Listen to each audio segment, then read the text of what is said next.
Stéphanie, s'il te plaît. Bon, malgré les retardataires, on va débuter ces journées consacrées à l'agriculture urbaine. Donc, on a 3 jours de colloque, un jour d'aujourd'hui qui est consacré à un panorama international à l'agriculture urbaine, avec de nombreux intervenants qui viennent à la fois du secteur public et du secteur privé, qui viennent de France et d'ailleurs, du Québec, du Canada. Donc je remercie tous les intervenants d'avoir accepté de participer à cette journée et aussi à tous nos partenaires et avec lesquels on collabore depuis un certain nombre d'années pour certains. Voilà, je pense que merci à vous tous d'être venus. Donc, notre colloque était archi complet, donc j'espère que les retardataires vont arriver, parce que ceux qui n'ont pas pu venir, ça sera un petit peu ennuyeux pour eux, mais bon, c'est comme ça. Je dois vous remercier déjà Bordeaux Métropole de nous accueillir en ces lieux et toutes les équipes, à la fois les administratifs et les techniciens, qui nous ont aidés à ce que cette journée qui se passe ici soit très agréable. Et ensuite, donc je vais passer la parole, bien sûr, aux élus de Bordeaux Métropole et puis à la DRAF. Mais tout d'abord, le Conseil régional de la Nouvelle-Aquitaine, qui est intéressé, bien sûr, par ce sujet, qui nous a aidés, comme d'autres partenaires, à tenir ces journées, vous prie de bien vouloir l'excuser. Ils sont en séance plénière sur un travail qui, m'ont-ils dit, a duré 1 an. Ils sont en train de revisiter toute leur politique publique au travers du développement durable, des 3 piliers du développement durable que sont l'environnement, le social et l'économie. Donc merci à vous et puis je vous souhaite une bonne journée. Puis on se retrouve autour de discussions. Et maintenant, je vais passer la parole à Monsieur Clément Puech, qui est le vice-président de Bordeaux Métropole. Merci beaucoup, Madame Singer. Bienvenue à toutes et à tous. Donc, j'ai le plaisir de représenter Patrick Bobet, qui est le président de Bordeaux Métropole, en compagnie de Béatrice de François. Donc, moi, je suis vice-président en charge de la nature, et Béatrice de François est élue en charge de l'agriculture. Je souhaite bienvenue à Monsieur Croteau. Merci beaucoup à vous, donc, qui est maire de Miremont. Rosemont. De Rosemont, dans la banlieue de Montréal, un arrondissement de Montréal. Exactement. Et qui est également membre du comité exécutif, voilà, de Montréal, qui est l'organe de direction de la ville au niveau des élus, un petit peu les adjoints, les vice-présidents, en fait. Voilà, le parallèle des vice-présidents. Je tenais, moi, également à remercier l'INRA d'avoir choisi Bordeaux Métropole pour cette journée de colloque, remercier l'ensemble des participants et des intervenants, remercier l'équipe à l'organisation de cette journée, donc évidemment Stéphanie Robert, Catherine Delalloy, Renaud Morin, Élie Génaud, puis également ne pas oublier Michel Granger. Voilà, donc merci à eux d'avoir participé à l'organisation de cette journée. Donc, bon, l'histoire est un éternel recommencement, c'est-à-dire que l'agglomération bordelaise avait une ceinture maraîchère importante. Également Catherine Delalloy, voilà, je vais pas remercier. Donc l'agglomération bordelaise avait une ceinture maraîchère importante, peu à peu qui a été grignotée par l'urbanisation. Et eh bien nous vivons actuellement une volonté publique de la part de la métropole et des communes et des différentes collectivités de vouloir retrouver une activité agricole, et également on note un engouement très important de la part des différents acteurs du territoire et de la population, puisque quand il y a un appel d'offres d'agriculture urbaine, on remarque qu'il y a beaucoup de candidatures. Alors ce ne sont pas des familles traditionnellement agricoles qui répondent, ce ne sont pas des agriculteurs, c'est plutôt des personnes en reconversion. Donc on sent bien qu'il y a une appétence, il y a une volonté de la part des habitants. Donc là, on se trouve dans un moment où on va pouvoir faire avancer les choses et développer l'agriculture urbaine. Alors pourquoi développer l'agriculture urbaine ? À mes yeux, il y a 2 raisons principales qui sont liées. Ça ça participe à la construction d'une ville résiliente. Vous êtes ici toutes et tous bien informés et vous savez bien qu'il y a deux enjeux environnementaux importants qui arrivent au XXIe siècle, le changement climatique et la chute de la biodiversité, qui sont liés. Bouleversement climatique, et on vient de vivre un épisode caniculaire en France. Il y a 15 jours, on a battu le record de température dans le Gard, mesuré 45,9 degrés Celsius.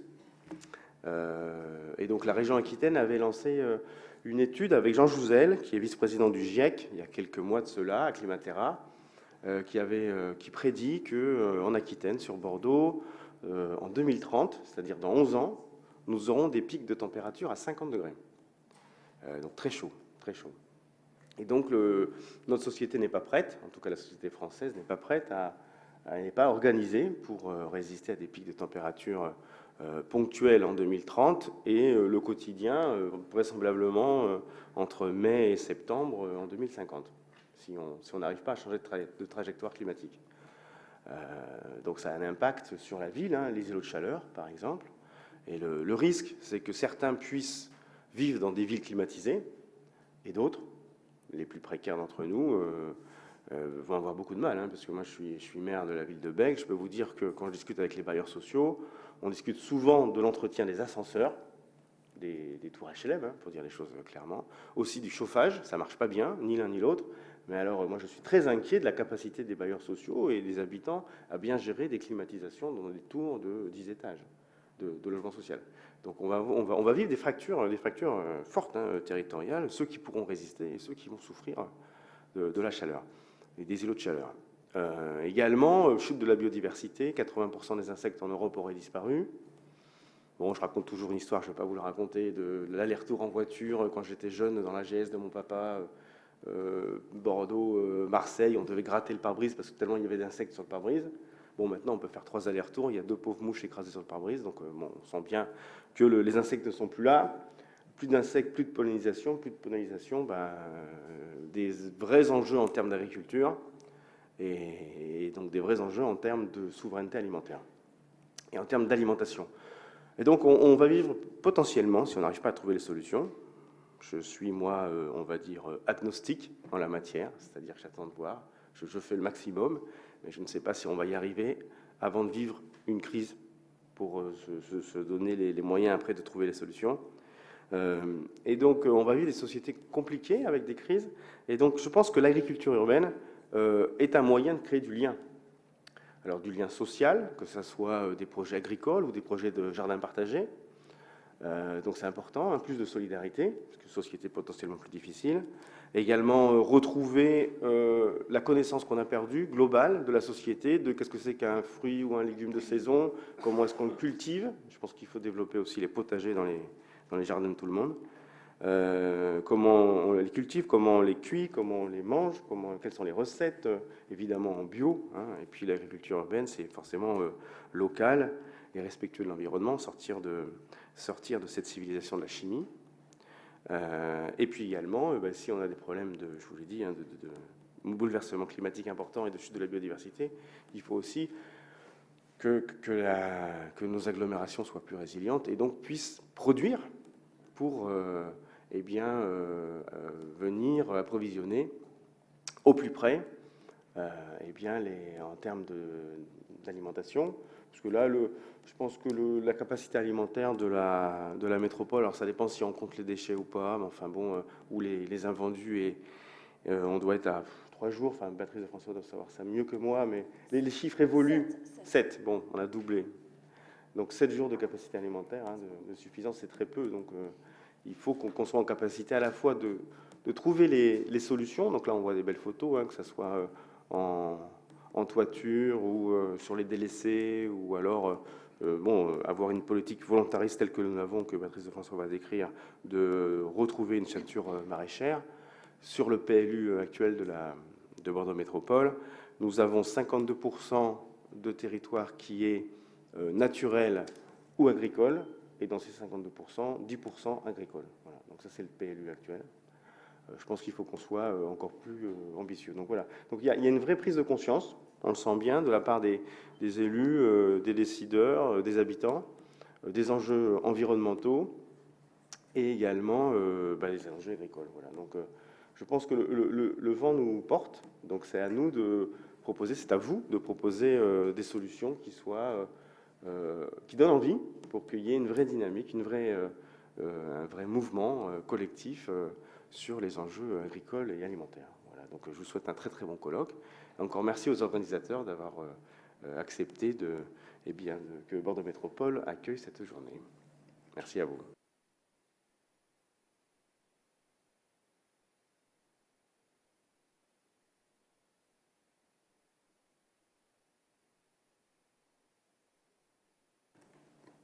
Oui, alors un mot peut-être très rapide.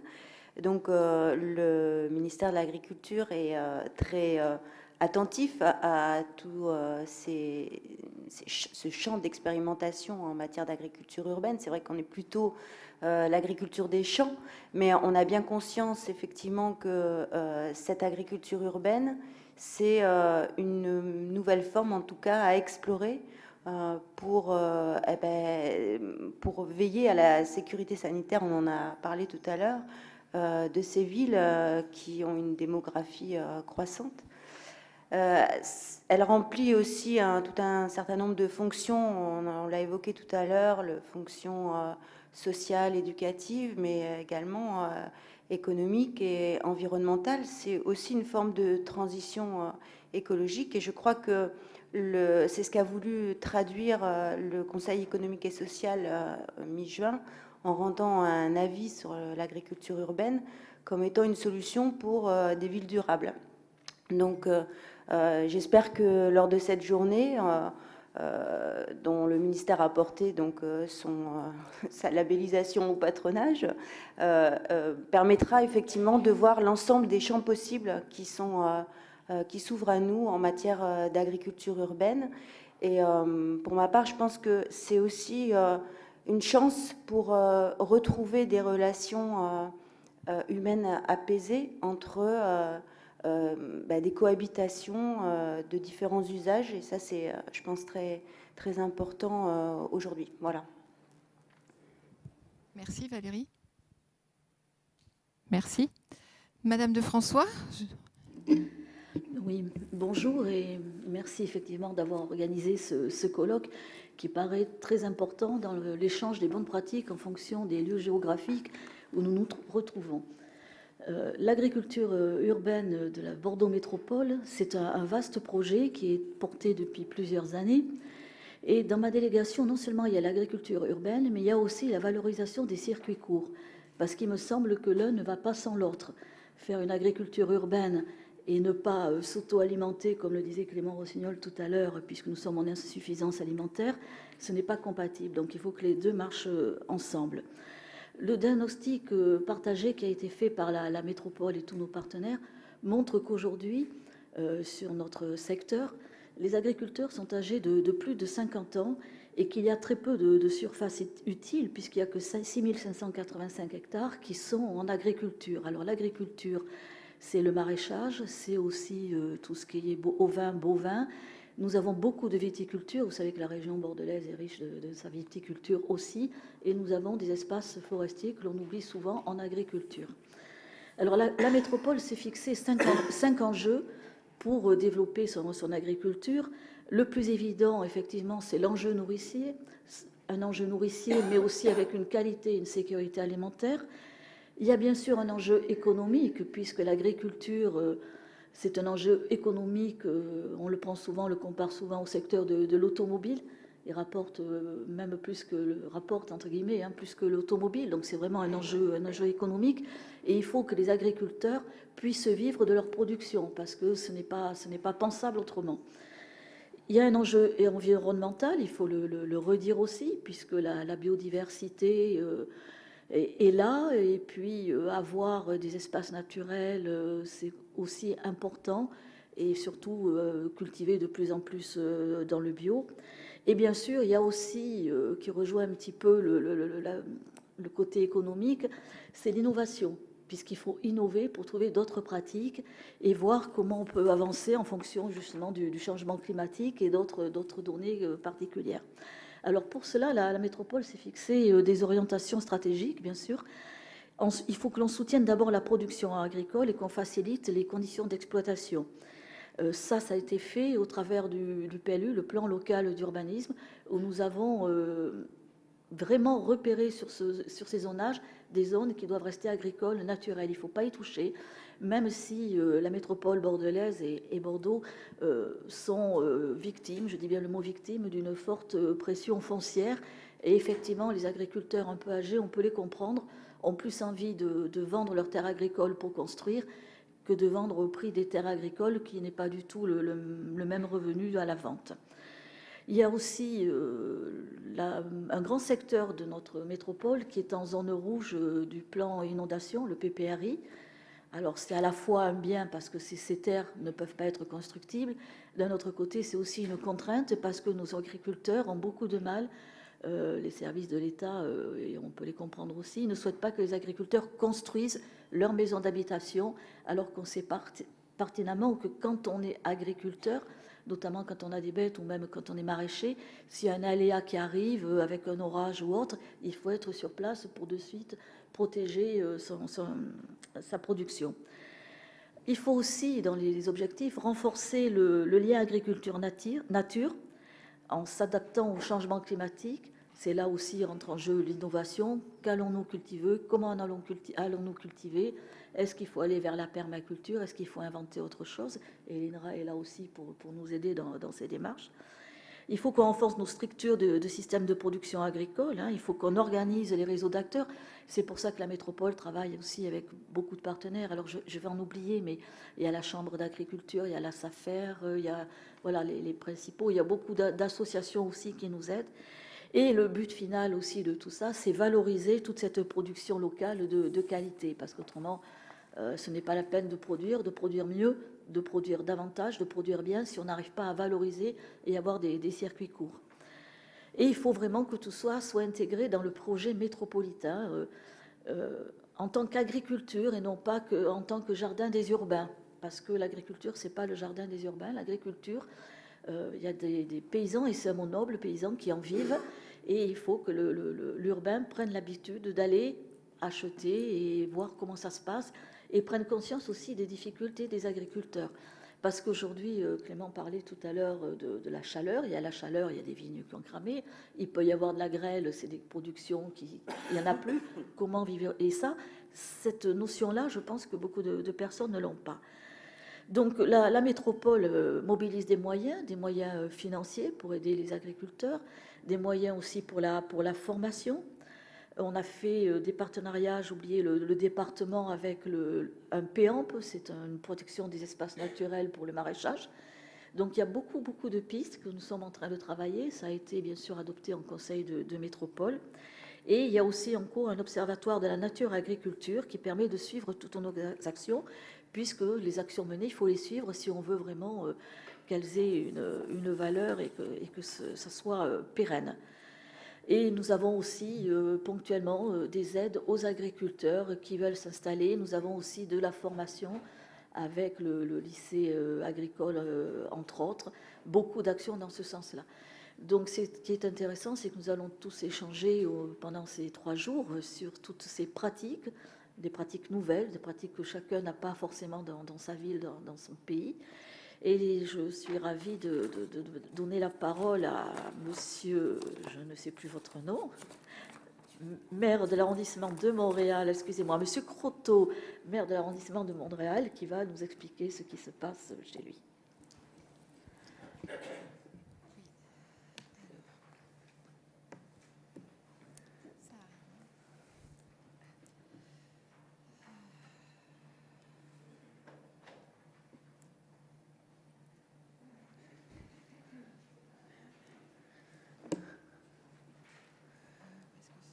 Alors, pendant que la présentation se met en place, alors merci beaucoup, Madame Lefrançois, chers élus. Merci, Madame Singer, de m'avoir invité parmi vous à cet événement important sur l'agriculture urbaine.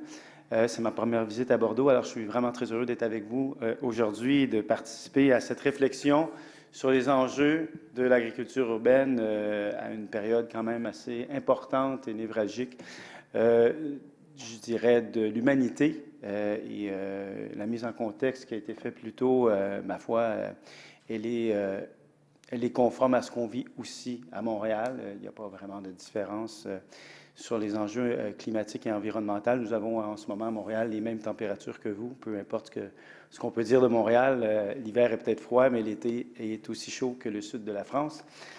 Alors, nous vivons donc les mêmes enjeux climatiques que vous. Alors, on m'a invité à parler aujourd'hui de certaines initiatives qui ont été mises en place dans mon arrondissement de Rosemont-la-Petite-Patrie. Je suis maire de l'arrondissement déjà depuis près de 10 ans, de cet arrondissement central de Montréal, et de parler des politiques publiques que nous avons mises en place depuis déjà 9 ans dans notre arrondissement, qui ont transformé l'aménagement urbain, surtout la possibilité, la capacité des citoyens de transformer leur environnement et leur espace public. Avant de débuter la présentation, si vous me permettez, je vais peut-être faire une petite mise en contexte à la fois territoriale, mais surtout des enjeux qui nous ont amenés à adopter cette politique publique très novatrice à Montréal et qui, toujours aujourd'hui, est assez unique. Seulement, vous expliquer un peu, Rosemont-la-Petite-Patrie est un territoire de 14 km² au cœur de Montréal, donc c'est tout près du centre-ville. Nous sommes un arrondissement fortement peuplé, 144 000 habitants, ce qui fait environ 11 000 habitants au kilomètre-carré, donc un territoire très densément occupé. Pour vous donner une idée, c'est le deuxième territoire au Canada qui est le plus densément occupé sur son territoire, ce qui est quand même important. Un territoire qui a été fortement habité ou développé au début du 20e siècle. Donc, on parle surtout de gens qui venaient de la campagne, des fermes qui sont venus habiter à Montréal, et donc un territoire qui est construit de maisons en rangée de 2-3 étages, semblable un peu à Bordeaux, dans le fond, et qui donc permet à beaucoup de gens d'y habiter, donc une belle population. La mise en contexte, je vous dirais, de notre politique maintenant et les transformations que nous avons mises en place en termes d'agriculture urbaine. Pour faire un peu d'histoire, je le disais, Montréal a été urbanisé principalement au début du 20e siècle, aux alentours plus particulièrement de 1910, où il y a eu vraiment un boom démographique et de construction dans le cœur de Montréal. Et il y a eu beaucoup de transformations, en fait, de construction qui ont été faites par et pour les gens qui venaient de la campagne. Et donc, l'aménagement urbain qui s'est fait à Montréal a surtout été fait aussi en accord avec les pratiques traditionnelles. Donc, ce qu'on a vu comme construction, ce sont des maisons en rangée, mais surtout des maisons qui accueillaient en façade et en cour des jardins où les gens pouvaient vivre, y habiter, élever leur famille, cultiver et aussi, donc, en famille, pouvoir côtoyer leurs voisins. Donc, beaucoup de pratiques traditionnelles qui ont été importées dans la ville. Vous voyez là sur la photo ce type d'aménagement. Vous avez donc derrière chacune des habitations en rangée ce qu'on appelle à Montréal des ruelles, qui sont des voies publiques qui permettent aux services publics d'y avoir accès. Autrefois, c'était le gaz ou tout autre service qui passait dans les ruelles pour permettre donc l'approvisionnement aux résidences. Avec le temps, ces ruelles sont devenues des lieux avant tout de passage pour les véhicules et de stationnement pour les voitures. Donc, début du siècle jusqu'aux années 70, grande transformation dans nos milieux urbains où la voiture a pris de plus en plus de place et ces espaces urbains qui étaient des milieux de vie, qui étaient des lieux où les enfants jouaient, les familles se côtoyaient, où la présence de l'agriculture était importante à Montréal, a tranquillement laissé place à une urbanisation beaucoup axée sur l'automobile et donc une forte minéralisation de nos sols et une perte importante du verdissement et de la biodiversité en ville. Ce qui nous amène donc à l'Expo 67. Et pourquoi je parle d'Expo 67? C'est important. Le maire Drapeau de l'époque, qui voulait accueillir le monde, a décidé de rendre Montréal propre. Et pour rendre Montréal propre, c'était, ma foi, de sortir l'agriculture de la ville. Et donc, Toutes les pratiques d'agriculture, principalement aussi l'élevage, par exemple, de poules ou tout autre animal de ferme, ont été interdites à Montréal. Et aussi une minéralisation importante des espaces publics où il y avait déjà une activité agricole qui était faite par les citoyens, c'est-à-dire des gens qui s'appropriaient l'espace public pour créer des potagers communautaires ou non, que ce soit des espaces de verdissement en façade des résidences ou encore sur les grands boulevards. Donc, il était commun de voir des potagers se développer de façon improvisée un peu partout sur les territoires de la Ville de Montréal. Donc, en 1967, toutes ces pratiques ont été exclues des pratiques d'urbanisme à Montréal, et ce qui a mené à une perte importante des pratiques agricoles en ville. Voici assez rapidement la mise en contexte pour un peu expliquer les politiques publiques qu'on a décidé de mettre en place. Donc, j'arrive en 2009 comme maire de Rosemont-la-Petite-Patrie avec un passé des dernières décennies où l'environnement, l'appropriation de l'espace public, le verdissement et surtout l'agriculture urbaine est très, très peu présente sur nos territoires. Outre les jardins communautaires, dans Rosemont-la-Petite-Patrie, il y a 7 jardins communautaires présents sur notre territoire, où il y a des listes d'attente infinies pour les gens qui veulent avoir leur petit lopin à cultiver, et donc très peu de gens qui peuvent y accéder. Il y a plusieurs parcs, mais ces parcs sont surtout utilitaires pour les pratiques sportives et de loisirs, et quelque peu pour la détente, mais absolument pas d'agriculture dans nos parcs. Donc, on décide de mettre en place une politique publique afin de, d'une part, lutter contre les îlots de chaleur urbains, mettre en place aussi des politiques d'appropriation de l'espace public, de transformation urbaine et de verdissement intensif afin de déminéraliser notre espace urbain. On décide donc de faire un peu d'innovation urbaine en se disant que la meilleure façon de transformer l'urbain est de mobiliser le citoyen et faire en sorte de pérenniser nos espaces de verdissement, c'est avant tout de permettre aux citoyens de transformer lui-même l'espace urbain. Je vais débuter tout d'abord par un des premiers exemples. Je vous parlais des ruelles qui se trouvent en arrière des résidences. Dans Rosemont-la-Petite-Patrie, il y a environ 400 ruelles sur le territoire. Et sur ces 400 ruelles, il y avait 2 ruelles vertes sur l'ensemble du territoire, donc 2 ruelles vertes sur 400, qui étaient verdies en partie par la population. Et quand je dis par la population, qui étaient entretenues parce que c'était des projets top-down, c'est-à-dire des projets qui étaient mis en place par l'administration publique, planifiés et construits par l'administration publique.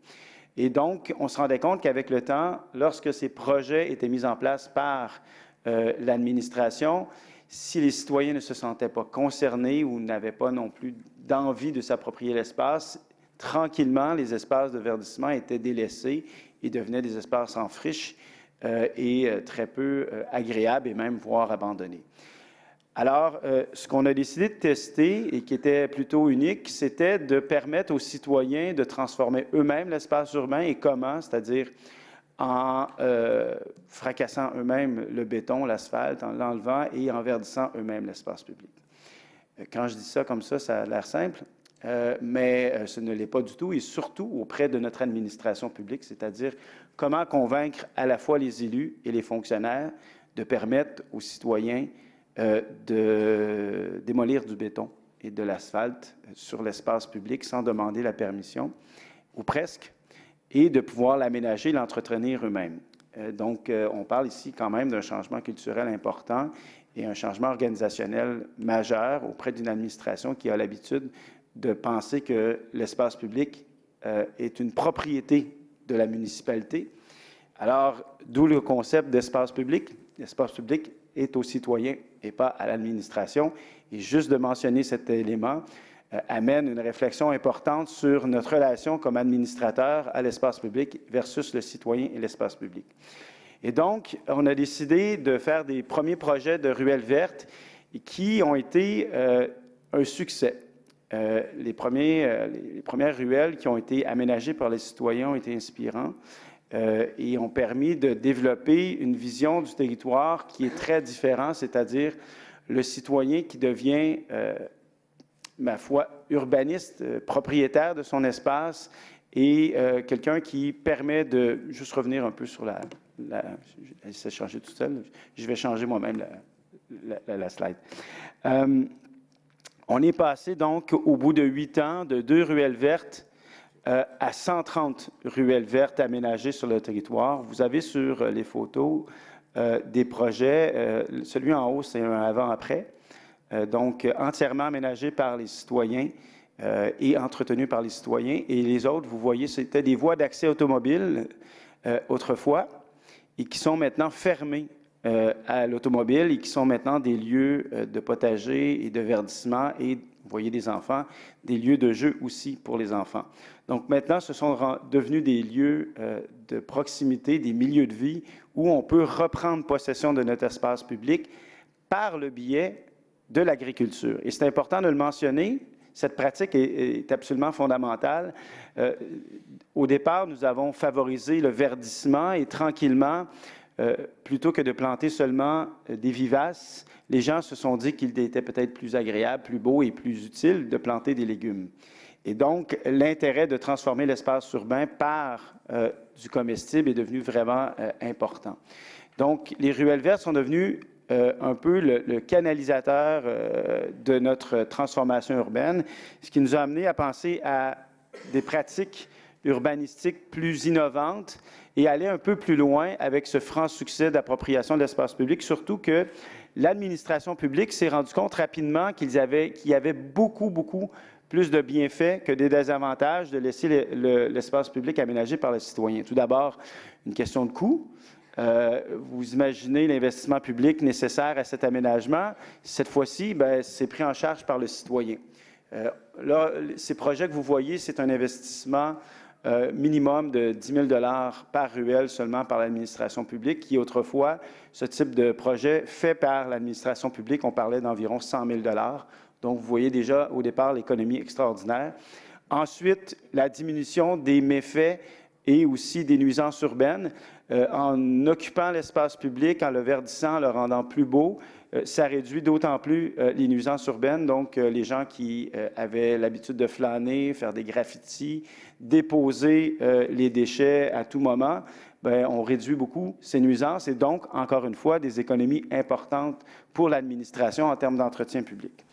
Ensuite, donc, une fois cette compréhension de nos fonctionnaires et les bienfaits perçus par l'agriculture urbaine sur le domaine public, on s'est dit, comment aller un peu plus loin? Comment permettre à nos citoyens de transformer davantage l'espace public et aller encore plus loin dans notre pratique agricole? J'expliquais plutôt que l'espace urbain à Montréal était fait avec des jardins en avant-cour et en arrière-cour. Dans la plupart de nos rues à Montréal, vous avez des bâtiments, vous avez une cour avant, vous avez le trottoir, ensuite vous avez une bande de verdure et la rue. Donc, souvent, entre le trottoir et la rue, il y a des arbres qui sont plantés et des espaces de verdissement. Je vous expliquais plus tôt, en 1967, que le maire Drapeau a voulu rendre sa ville propre. Ces espaces de verdissement avaient été asphaltés. C'était plus facile d'entretien, plus propre, semble-t-il, que de la végétation, question de perspective. Naturellement, donc, beaucoup de minéralisation. Alors, on s'est dit, comment permettre à nos citoyens de pouvoir... je vais juste reculer un petit peu. Comment permettre à nos citoyens de verdir cet espace-là et d'améliorer davantage le verdissement sur l'espace public? Alors, c'était un autre coup, je vous dirais, de changement organisationnel ou de changement de culture, parce que c'était simple de le faire derrière les résidences où on ne le voyait pas, où ces pratiques étaient un peu cachées, où il y avait peu de nuisances ou de visibilité de ces pratiques agricoles. Mais là, de permettre l'agriculture sur le domaine public devant les résidences était d'autant plus audacieux. Alors, on a créé un programme qui s'appelle « Faites comme chez vous ». Alors, le programme dit ce qu'il est. On a dit aux citoyens, écoutez, les espaces de verdure ou non devant vos résidences, vous allez pouvoir vous les approprier, les transformer, les désasphalter et faire des pratiques d'agriculture ou de jardinage dessus. C'est quand même audacieux parce que vous vous retrouvez dans un espace où les citoyens doivent avoir accès à leur automobile qui est stationnée sur la rue. Ils se retrouvent devant les résidences. Et donc, au point de vue de l'entretien public, est un enjeu encore plus important parce que vous avez donc tout l'accès à la circulation des piétons et des véhicules qui est à proximité.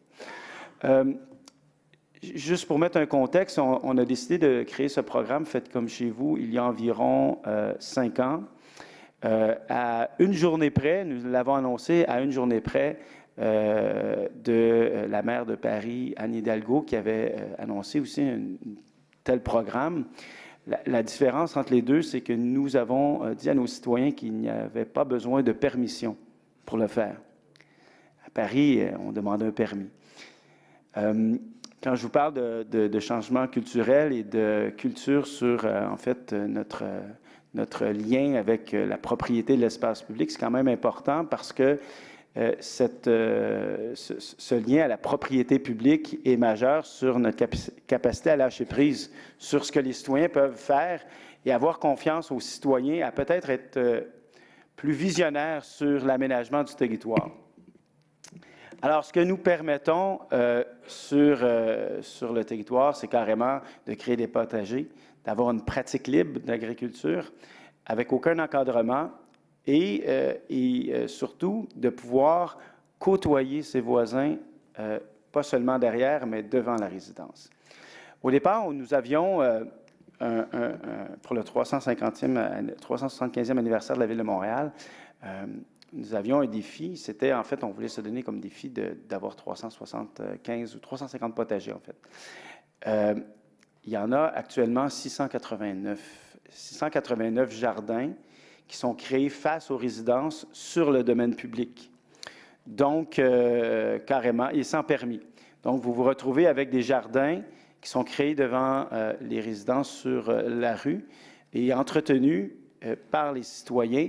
Et ça, ce sont seulement les 689 jardins qui sont enregistrés et géolocalisés sur un site où les gens peuvent s'inscrire, créer une fiche, inscrire le type de végétaux qui sont plantés et créer des réseaux de communication et de pratique entre différents agriculteurs urbains.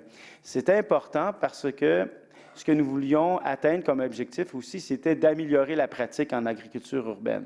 Comment partager les meilleures pratiques, comment arriver à créer de meilleurs environnements et surtout même créer un partage de végétaux. Donc, ce qui était, dans le fond, de créer une communauté d'agriculteurs urbains dans notre arrondissement. Il faut savoir qu'un des enjeux, c'est aussi, bon, d'une part, le type d'environnement auquel vous faites face. Chacun des espaces n'est pas de même dimension, mais surtout le taux d'ensoleillement qui n'est pas le même. Et c'est important de le mentionner parce que les rues à Montréal, c'est une typologie qui est faite de façon très linéaire, où des maisons sont soit à l'ouest ou à l'est, ce qui a un impact important sur le taux d'ensoleillement et donc du type de végétaux que vous allez planter. Donc, les essais-erreurs peuvent être fréquents, d'où la création d'une communauté d'agriculteurs urbains qui peuvent pratiquer ou échanger les meilleurs moyens de créer ces potagers avec du succès. Un des enjeux que nous avions eu à l'époque, lorsque nous avons créé cette politique publique, c'était aussi la résistance de la part des directions de santé publique. Nous avions donc demandé un avis de pertinence à la direction de santé publique de Montréal pour nous dire est-ce que vous seriez d'accord à ce que nous permettions l'agriculture urbaine sur le domaine public dans ces carrés de verdure ou non, face aux résidences. Alors, la réponse a été quand même assez rapide avec non, nous ne sommes absolument pas favorables et nous ne déconseillons la pratique d'agriculture urbaine. À l'époque, les journalistes, lorsqu'ils avaient eu accès à cet avis de la santé publique, m'avaient demandé, mais allez-vous quand même l'autoriser? Et ma réponse a été simple. Croyez-vous vraiment que les champs agricoles au Québec sont moins contaminés que nos terres? Allez voir le nombre de pesticides utilisés. Je suis certain que les légumes qui pousseront sur le sol de Montréal seront plus sains que nos légumes en épicerie.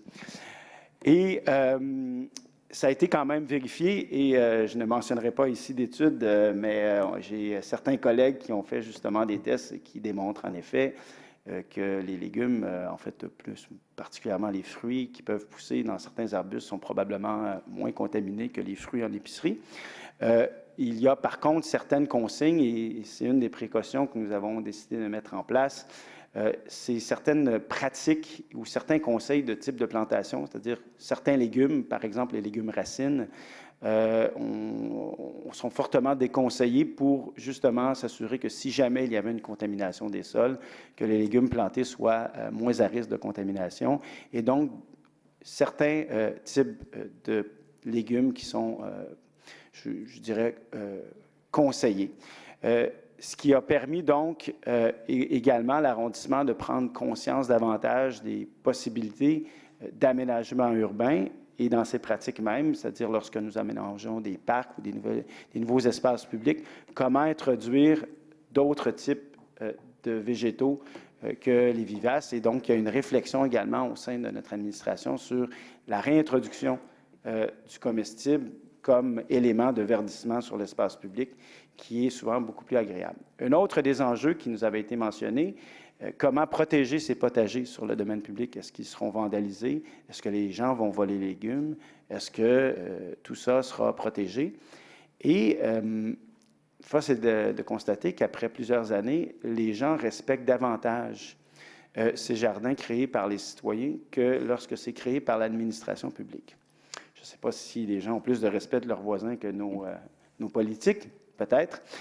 Mais je pose une question ouverte à mes collègues. On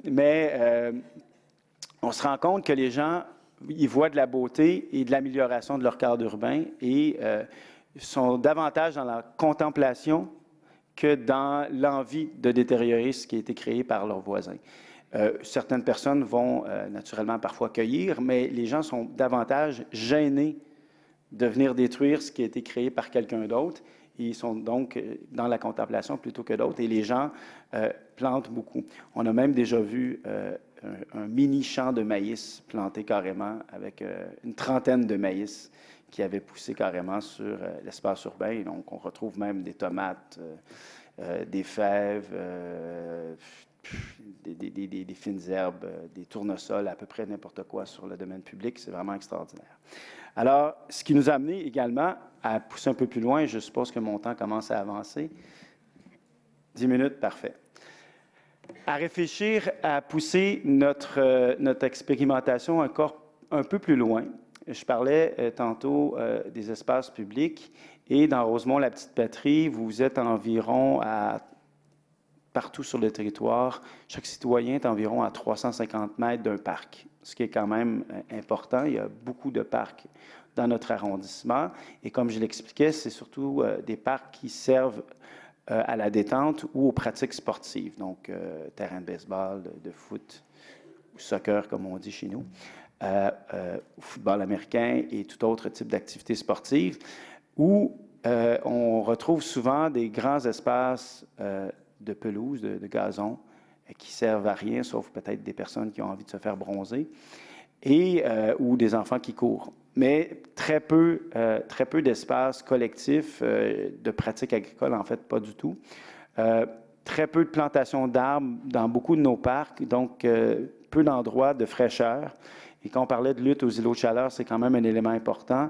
Lorsque vous avez des périodes de canicule, si vous n'avez pas de climatisation dans vos maisons, souvent les gens vont tenter d'aller justement dans des endroits où il y a de l'ombre, du verdissement davantage, pour retrouver des endroits de fraîcheur plus importants. Et Rosemont-la-Petite-Patrie est un lieu où les îlots de chaleur urbains sont quand même très présents. Et le peu de canopées que nous avions dans nos parcs crée quand même un problème. Donc, notre réflexion a poussé un peu plus loin sur comment penser, réfléchir l'aménagement de nos parcs différemment. Alors, nous avons fait un premier test. On a décidé de permettre à des citoyens de s'approprier un espace de parc qui était autrefois utilisé surtout pour faire courir des chiens, cet endroit-là spécifique que vous voyez, qui était à côté d'une piscine publique. Et donc, on voyait surtout les résidents locaux aller faire courir leurs chiens à cet endroit, ramasser les excréments, bien entendu, et quelques autres enfants qui allaient jouer au ballon ou autre, mais très peu, je dirais, de pratiques autres que ça, et aucun arbre. Alors, on a décidé de permettre à des citoyens de jardiner librement, sans limite, sans barrière, sans clôture, sans délimitation de l'espace. C'est-à-dire qu'on leur a permis de créer de l'expansion comme ils le désiraient sur cet espace et d'agrandir et d'expérimenter leur potager. Ce que vous voyez actuellement, c'est une petite partie du potager qui a été créé par les citoyens. Et si vous remarquez, les citoyens ont eux-mêmes introduit aussi certains éléments très pratiques à la pratique agricole, c'est-à-dire d'avoir un cabanon dans lequel on mettait les outils nécessaires à l'agriculture. Aussi des bacs d'eau de récupération d'eau de pluie pour pouvoir arroser le potager, parce qu'il faut mentionner que cet endroit, il n'y avait pas d'accès à l'eau potable ou de l'eau, tout simplement, pour arroser le potager, ce qui est un enjeu majeur. Et tout ça sans l'aide de l'administration publique. L'objectif était de permettre une agriculture où l'administration publique se retirait complètement. Et quand je dirais se retirer complètement, c'était sans supervision. Et je vous dirais qu'on n'avait aucune idée de ce qui se faisait quotidiennement sur cet endroit si on n'y allait pas. Donc, si quelqu'un me demandait, le potager, où en est-il aujourd'hui? J'en avais aucune idée. Et ce n'était pas important de le savoir. L'important, c'était de savoir que les gens s'appropriaient cet espace, c'était devenu un milieu de vie. Donc, c'est devenu, au fil du temps, un endroit où les gens faisaient leur 5 à 7. Ce que vous appelez ici un 5 à 7, c'est autre chose. Chez nous, un 5 à 7, c'est un lieu de rencontre collectif où on ne va pas draguer, mais qu'on se rencontre pour prendre un verre. Donc, l'apéro pour vous. J'ai appris l'année dernière ce que c'était un 5 à 7 ans. Et donc, les gens se sont mis des tables, des chaises pour se rencontrer, prendre un verre avec les enfants et cultiver, échanger les légumes et faire la fête des récoltes à la fin de la saison. Ce qui nous a amené à pousser donc l'idée de, pourquoi pas le permettre sur l'ensemble de nos parcs où l'espace est possible. Cet endroit-là, s'il a été possible de le permettre à si grande échelle, c'est qu'on savait que le sol n'était absolument pas contaminé. Ce qui est quand même important pour nous, parce qu'avant d'aller de l'avant, il faut mentionner que Rosemont-la-Petite-Patrie est un ancien territoire où il y a eu beaucoup de carrières qui ont permis la construction d'énormément de bâtiments à Montréal, dont l'Hôtel de Ville de Montréal. Et ces carrières, au fil du temps, sont devenues des dépotoirs à déchets et ont été renfloués. Aujourd'hui, nos parcs, pour plusieurs d'entre eux, sont des anciens dépotoirs à déchets. Et donc, les sols peuvent être fortement contaminés. Alors, il y a une différence entre un sol qui est libre et d'autres qui ne sont pas contaminés. Alors, on s'est dit, pourquoi ne pas le propager? Et déjà cette année, il y aura un de nos parcs qui permettra l'accueil. Et l'année prochaine, on l'espère, une dizaine de parcs qui accueilleront ce type de pratique totalement libre d'agriculture et aux citoyens, ce qui est quand même important. Rapidement, d'autres pratiques que nous avons mises en place, parce qu'il me reste à peine une minute. Nous avons réintroduit l'éco-pâturage dans certains de nos parcs, c'est-à-dire des moutons qui viennent et des chèvres qui viennent brouter pour couper le gazon au lieu des tondeuses à essence. Également, les poulaillers urbains qui ont été réintroduits dans notre arrondissement et l'apiculture, qui est également une pratique, ce qui nous permet donc de favoriser davantage les pratiques agricoles. Je tiens à mentionner que nous avons aussi changé notre plan d'urbanisme pour permettre les fermes industrielles sur notre territoire dans les quartiers industriels, donc de développer de l'agriculture de type industriel sur le territoire en plein milieu de la métropole, je le mentionne, là, c'est important. Il n'y a pas encore vraiment beaucoup d'initiatives, mais c'est permis maintenant dans le zonage. Ce qui nous amène à penser, on en a parlé tantôt, de la biodiversité et ce qui nous s'en vient pour la suite. On le sait, les pollinisateurs sont tranquillement en voie de disparition. La biodiversité dans nos villes est absente et il faut réfléchir à comment on va permettre davantage de biodiversité et mieux protéger nos pollinisateurs. Ce que vous voyez ici, c'est un parc, un oasis pour les papillons monarques, qui est un des pollinisateurs les plus importants en Amérique du Nord et au Québec, qui est en voie de disparition. Et on a donc créé, en collaboration avec le Jardin botanique de Montréal, un oasis pour les papillons monarques afin qu'ils se reproduisent et favorisons donc la reproduction et la création donc d'un plus grand nombre de papillons. On a aussi mis en place un nouveau programme qui va être bientôt annoncé. Donc, c'est une primeur. Et j'ai 2 collègues de Montréal qui sont un peu au courant, mais ils vont l'apprendre aussi aujourd'hui. En fait, on ne tondra plus la pelouse de plusieurs de nos parcs et des espaces publics pour laisser les plantes indigènes reprendre leur place et lutter contre les plantes envahissantes et créer davantage de biodiversité qui favorisera aussi les pollinisateurs en ville, ce qui va transformer donc la gestion de l'espace urbain et aussi la perception de la population face à ces espaces qui, on l'a déjà dit, étaient perçus plus propres à l'époque lorsqu'il y avait davantage d'asphalte et de béton que de verdissement. J'ai eu la chance, lorsque je suis arrivé de l'aéroport hier de Bordeaux vers ici, à remarquer que sur le long des voies publiques, justement, on laisse davantage l'herbe pousser librement. Et au Québec, on tond cette herbe partout, ce qui amène des habitudes très néfastes et très peu de biodiversité. Alors, on va pousser un peu plus loin, justement, pour favoriser davantage de biodiversité, ce qui sera nécessaire à l'agriculture urbaine. Et j'ai dépassé un peu mon temps, ce qui met un terme, et je vous remercie infiniment de votre attention.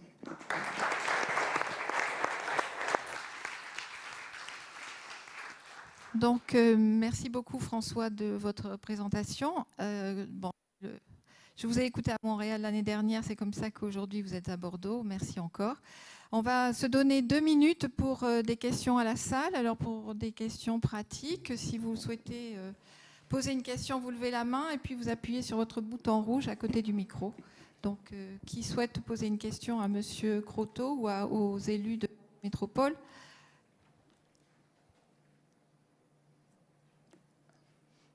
Camille. Donc Camille Dumas, moi je suis professeure donc à l'INP et donc voilà, je travaille en réseau, par exemple réseau Agriville sur tout ce qui est agriculture urbaine.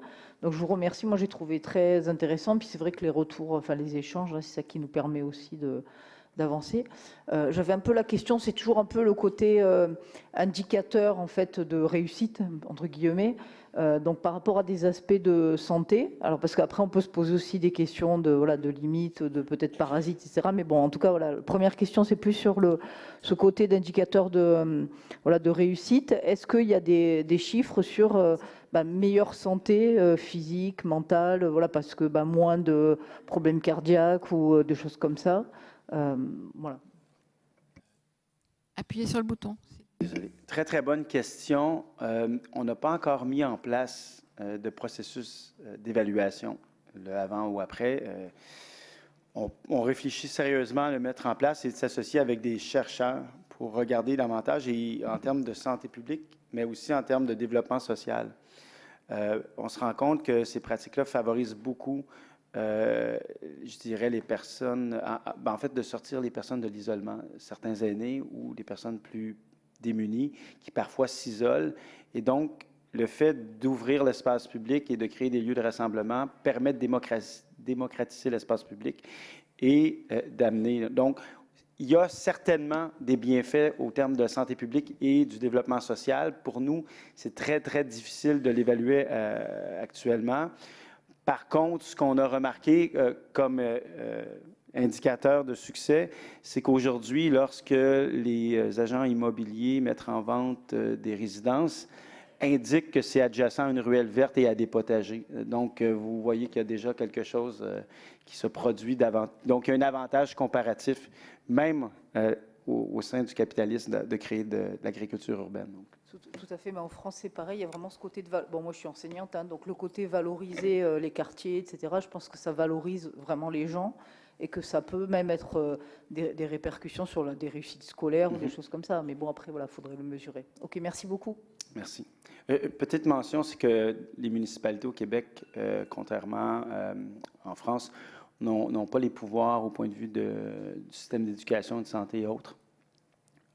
C'est surtout la gestion du territoire et l'entretien du territoire. Pour le reste, donc, c'est pour ça que pour nous, c'est difficile de faire certaines évaluations, mais encore, on peut travailler avec nos partenaires. Oui. Oui, vous avez eu donc une politique courageuse de laisser faire, d'appropriation par les citoyens de l'espace public et de la voirie. Cependant, vous avez évoqué aussi la présence des automobiles. Est-ce qu'il y a eu à ce moment-là, comment ça a été géré par les citoyens, par vous-même? Est-ce qu'il y a eu un accompagnement, notamment pour le stationnement, des zones de stationnement déportées, ou tout simplement qu'il y a eu moins d'automobiles en ville? Comment ça s'est passé, l'accompagnement politique? Oui, c'est une très, très bonne question, parce que, surtout dans les ruelles où avant, c'était avant tout un accès automobile, ce que nous avons permis justement pour réduire la présence d'automobiles, mais surtout pour... ces ruelles étaient souvent utilisées comme voie de contournement par les automobilistes. Nos rues sont souvent en sens unique et lorsque les gens se trompaient de rue, prenaient les ruelles pour rapidement revenir sur leur trajet. Et donc, ce que nous avons fait, c'est permettre aux citoyens de fermer partiellement à la circulation automobile ces ruelles, pour favoriser davantage les gens qui habitent. Donc, ils ne servent plus de voies de contournement. La plupart, en fait, sur les 130 ruelles, elles ne sont pas toutes fermées à la circulation complètement. Certaines, oui. Mais ça réduit de beaucoup la pression. Parallèlement à ça, c'est sûr qu'on a aussi des politiques publiques en termes de mobilité durable sur notre territoire pour favoriser davantage le transport collectif, la marche et le déplacement en vélo. Pour vous donner un ordre d'idée, puis ça dépend des secteurs, mais il y a certains secteurs de l'arrondissement où c'est seulement 35% des déplacements qui sont en voiture et il y a moins de 35% dans le secteur ouest de notre arrondissement. Moins de 35% des ménages qui ont une voiture. Donc, on voit qu'il y a quand même un changement des pratiques globales et c'est vraiment très, très intéressant de voir le changement parce qu'il y a aussi une question, je vous dirais, de culture personnelle, c'est-à-dire que les gens qui décident de venir vivre dans Rosemont-la-Petite-Patrie, maintenant, c'est qu'ils adhèrent à la philosophie ou au style de vie qui est pratiqué maintenant dans Rosemont-la-Petite-Patrie. Et ça fait boule de neige. Donc, la plupart des gens viennent chez nous parce qu'ils savent que c'est le mode de vie pratiqué. Donc, ça suit le reste. Oui. J'ai lu et entendu dire qu'à Montréal, il y avait un certain nombre de jardins, en fait, où le sol avait été reconstitué, isolé de la pleine terre. Apparemment, vous n'avez pas fait ce choix donc sur votre arrondissement. Est-ce que c'est lié au fait que vous avez fait des analyses de sol et qu'il était vous avez jugé qu'il était moins contaminé qu'ailleurs? En fait, voilà, pourquoi Oui. Il y a chez nous, je disais, 7 jardins communautaires. Je vais me retourner vers Jean-Philippe, mais c'est peut-être 9. Oui, bon, c'est bon. 9, c'est bon, OK. En fait, on avait un jardin communautaire qui était, il y a quelques années, on a découvert qu'il était fortement contaminé. On l'a décontaminé pleine terre et non pas mis en bac surélevé pour la question de coût. Et le coût de décontamination est vraiment très, très important.